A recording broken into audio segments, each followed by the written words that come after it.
Идеята е да кажеш голямо ангажимент.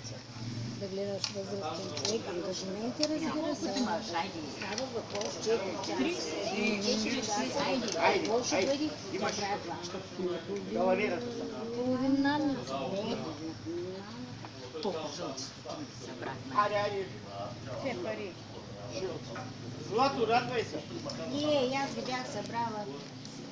Цена си плати един път тук. Кафето са жълти и аз ги взимах. Ама свършиха се. Полека заминава. И на магазин да си чистка.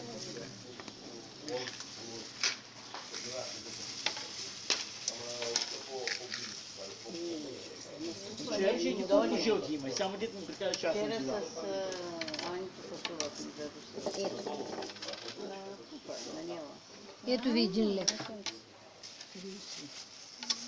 Много не. Личи си, че е живяла в чужбина. Той е иначе добродушен. И аз сега ще ги дам тук. 60. Оня ден имаше за един немски или американски физик, обаче в инвалидна Виждаш ли как е от количка, такова?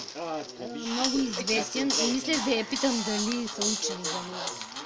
Някакви съвременни теории, физикални. Измисля, обаче не си представяш ко нещо, а повече от Айнщайн.